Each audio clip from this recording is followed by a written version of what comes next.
Film की शुरुआत सन 1981 को दिखाते हुए होती है, जहां सोवियत सेना अफगानिस्तान में थी।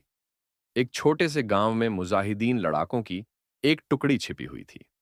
सोवियत सेना को आदेश मिला कि गांव पर सजा के तौर पर हमला करना है। इसके लिए कई टैंक भेजे गए।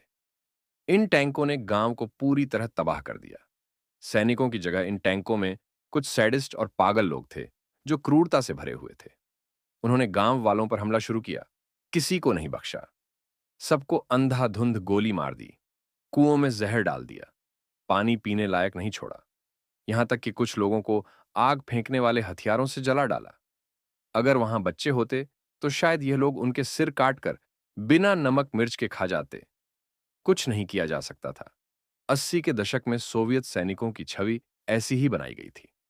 जब इन लड़ाकों को लगा कि गांव की पूरी आबादी खत्म हो गई, तभी एक आदमी सामने आया। उसने टैंकों पर हमला कर दिया। टैंकरों ने उसे पकड़ लिया, बेअसर किया और टैंक के नीचे डाल दिया। टैंकों का कमांडर, जिसका नाम दास्कल था, ने अपने साथी कोस्तिया वर्चेंको को उस बेचारे को कुचलने का हुक्म दिया। कोस्तिया ने अनमने मन से आदेश माना। जो बचा वो बस खून से सनी मिट्टी थी। गांव वालों को खत्म करने के बाद टैंकर आगे बढ़ गए, लेकिन एक टैंक पीछे रह गया और रास्ता भटक गया। उस भटके टैंक को मुस्तफा नाम के एक मुजाहिदीन ने अपने दस्ते के साथ देखा। उसने मदद मांगने का फैसला किया।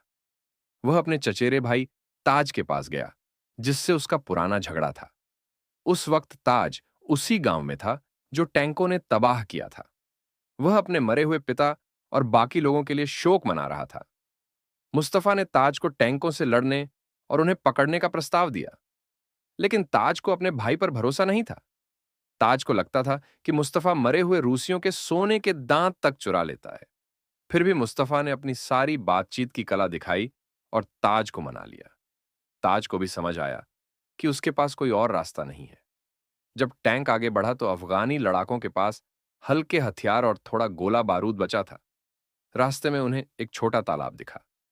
एक लड़ाका पानी पीने गया, लेकिन झाड़ियों में छिपे जहर के कंटेनर से पानी जहरीला हो गया था। जो शख्स पानी पीने की कोशिश कर रहा था, वह तड़पते हुए मर गया। बाकी लोग तालाब के पास नहीं गए। टैंक कमांडर दास्कल दूर से यह सब देख रहा था। उसे उम्मीद थी कि सारे अफगानी जहरीला पानी पीकर मर जाएंगे। लेकिन जब उसकी योजना नाकाम हुई, तो उसने दुश्मन पर गोली चलाने का आदेश दिया। गोला बैरल में अटक गया। खतरा था कि वह फट सकता है और टैंकरों को ही नुकसान पहुंचा सकता है। दास्किल ने अपने साथी एंटोन गोलिकोव को गोला निकालने का हुक्म दिया। इस कोशिश में एंटोन की मौत हो गई, लेकिन चाल काम कर गई। मुस्तफा की टीम में एक शख्स बुरी तरह घायल हो गया था। मुस्तफा ने उसे गोली मार दी। उधर गांव की कुछ महिलाएं सोवियत सैनिकों का पीछा कर रही थीं। उनके पास ग्रेनेड थे। वह रात में अपने रिश्तेदारों के कातिलों से बदला लेना चाहती थी। ताज को रास्ते में एक पवित्र पुरुष मिला, जो उसका इंतजार कर रहा था। उसने रास्ता दिखाया और आग जलाई। उसे एक सपना आया था कि ताज एक पत्थर से टैंक को हराएगा, जैसे डेविड ने गोलियत को हराया था। उसी रात कोया वर्चिंको अपने साथी समदोव से बात कर रहा था। समदोव ने उसे पश्तूनों के सम्मान के अजीब नियमों के बारे में बताया। दूसरी तरफ गोलिकोव और कामिंस्की एक नग्न महिला की तस्वीर को लेकर आपस में लड़ने लगे। कोस्तिया उन्हें शांत कराने की कोशिश कर रहा था।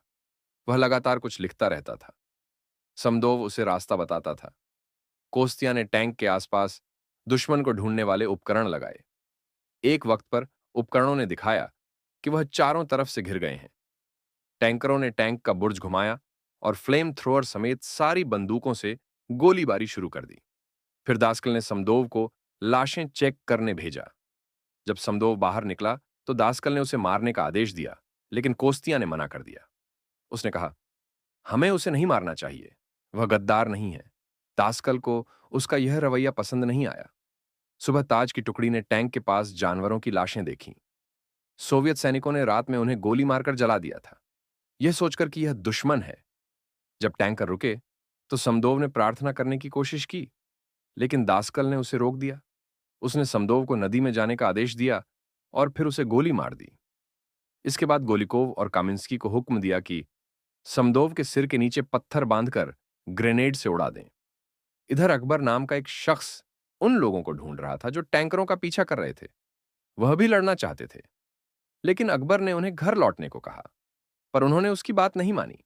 दासकल ने दूर सड़क देखी और कामिंस्की को गाड़ी चलाने का आदेश दिया, लेकिन 1 मिनट बाद उसने टैंक को रोक दिया। सामने एक घाटी थी जिसे पार करना नामुमकिन था। ईंधन भी कम बचा था और टैंक का गैस टैंक पंक्चर हो गया था। टैंकरों को इसकी खबर नहीं थी। जब आवारा कुत्तों ने कोस्तिया को परेशान किया तो उसने सिर घुमाया। तभी ग्रेनेड पत्थर से गिरकर फट गया। कुत्ते डरकर भाग गए, लेकिन कोया को नुकसान नहीं हुआ।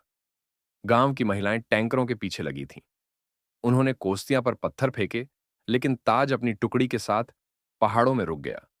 वहां आग जलाई और खाना खाने बैठे। हर लड़ाके ने मेहमान के लिए कुछ दिया। कोस्तिया ने जैसे ही खाना चखा, बाकियों ने भी खाना शुरू किया। मुस्तफा का हथियार खराब हो गया था, जिससे वह टैंक उड़ाना चाहता था। ताज ने कोस्तिया को हथियार ठीक करने को कहा। कोस्तिया ने उसे ठीक कर दिया। फिर ताज ने नया प्रस्ताव रखा। तुम रूसी हो, तुम्हें पता है टैंक को कैसे निशाना लगाना है, इसे तुम मारो। कोस्तिया ने सोचा और हां कह दिया। उसे अपने पुराने साथियों पर तरस नहीं आया। आखिरकार उन्होंने उसे क्रूर कमांडर के खिलाफ बोलने की सजा में अकेला छोड़ दिया था। उधर टैंकरों ने आसमान में हेलीकॉप्टर देखा। उन्होंने सिग्नल दिया। हेलीकॉप्टर पास उतरा। कामिंस्की और गोलिकोव खुश थे कि वह घर लौट जाएंगे, लेकिन दासकल ने उन्हें टैंक में वापस भेजा। उसने कहा, हम इसे नहीं छोड़ेंगे। वहां से निकलने का एकमात्र रास्ता वापसी का था, जो एक तंग घाटी से होकर गुजरता था। इसका मतलब था अफगानी लड़ाकों से फिर टकराना। फिर भी दासकल ने वापसी का रास्ता चुना। गोलिकोव और कामिंस्की मजबूरन उसकी बात मानने लगे। ताज की टुकड़ी टैंकों को देख रही थी। टैंक के लौटते ही लोग खुश हुए। ताज ने कोस्तिया को समझाया, अब हम इसे घाटी में मार गिरा सकते हैं। बस हमें टैंक से आगे निकलना है। रास्ते में टैंकर उस जहरीले तालाब पर रुके। हेलीकॉप्टर में जो भी था उसने पानी पिया और मर गया। दासकल को गुस्सा आया। उसने कहा, मुझे इस गंदे देश से नफरत है। तभी ताज की टुकड़ी दिखी। दासकल ने गोली चलाने का आदेश दिया, लेकिन टैंक स्टार्ट नहीं हुआ। दुश्मन करीब आ रहा था।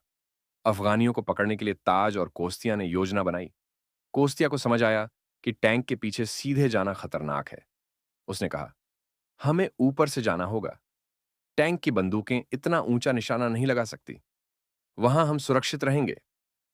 टैंक गर्म होने लगा, लेकिन दासकल ने आखिरी दम तक चलाने को कहा।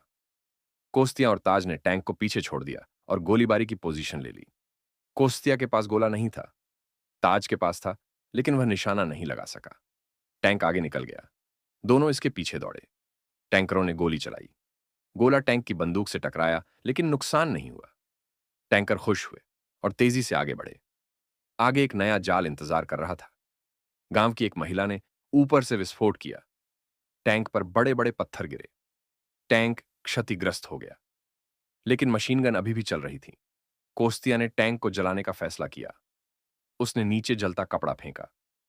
टैंकर बाहर निकलने लगे। कोस्तिया ने ताज से कहा, इन्हें छोड़ दो। महिलाओं ने उनका पीछा किया। कामिंस्की और गोलिकोव भाग निकले, लेकिन दासकल को पकड़ लिया और सजा दी। जल्द ही एक सोवियत हेलीकॉप्टर आया। कोस्तिया को लेने के लिए तैयार था। ताज ने उसे अपने साथ रहने को कहा, लेकिन कोस्तिया ने मना कर दिया। हेलीकॉप्टर ने उसे हवा में उठाया और वह अपने वतन लौट